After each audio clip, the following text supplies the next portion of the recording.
यानंतरची बातमी नाशिकमधून झाड कापण्याच्या कटरमध्ये आग लागल्यानं स्फोट झालाय। नाशिकच्या सातपूर परिसरामध्ये ही घटना घडली आहे। झाड कापण्याच्या कटरमध्ये असलेल्या डिझेलमुळे कटरनं पेट घेतलाय। सिगारेट पेटवत असताना या ठिकाणी ठिणगी पडली आणि हा स्फोट झाला। यामध्ये 3 ते 4 जण भाजल्याची प्राथमिक माहिती आता सध्या समोर आली आहे। या संदर्भात अधिक माहिती देतात आमचे प्रतिनिधी किरण गोडूर सध्या आपल्या सोबत आहे। किरण, कटरला कशी काय आग लागू शकते? कारण जर डिझेल सारखी जर वस्तू त्याच्यामध्ये असेल तर जे वापरतात त्यांना या संदर्भातली माहिती नव्हती का? खरं तर नाशिकच्या सातपूर भागामध्ये ही संपूर्ण घटना घडलेली आहे। काही लोक तिथं झाड कापण्याचे काम करत होते अशा पद्धतीचं प्राथमिक माहिती आहे।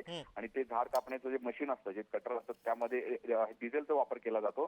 पण काही जण तिथं सिगरेट पिऊन त्याच्यावरती ते सिगरेटचा ॲश टाकल्याने आग लागलेली आहे अशा पद्धतीचं प्राथमिक माहिती आहे। आणि तिथं आजूबाजू असलेले लोक हे तिथं थांबलेले होते आणि आग लागल्यानंतर ते कटरचा स्फोट झाला आणि त्यानंतर आजूबाजू असलेले लोक भाजलेले आहेत अशा पद्धतीचं हे प्राथमिक माहिती आहे। पण अधिकृत नेमकं ही संपूर्ण जी घटना आहे, आग कशामुळे लागली, स्फोट कशामुळे लागला, हे अद्याप हे कळू शकलेलं नाहीये। पण या सगळ्या घटनेमध्ये 4 ते 5 लोक हे गंभीर जखमी झालेले आहेत। त्यांना सगळ्यांना नाशिकच्या जिल्हा रुग्णालयामध्ये उपचारासाठी दाखल करण्यात आलेलं आहे आणि त्या लोकांवरती उपचार आता चालू आहेत। आणि या सगळ्या घटनेचं जी चौकशी आहे ते नाशिक पोलीस करताना बघायला मिळते। नक्कीच, धन्यवाद किरण, तुम्ही दिलेल्या अधिक माहितीबद्दल।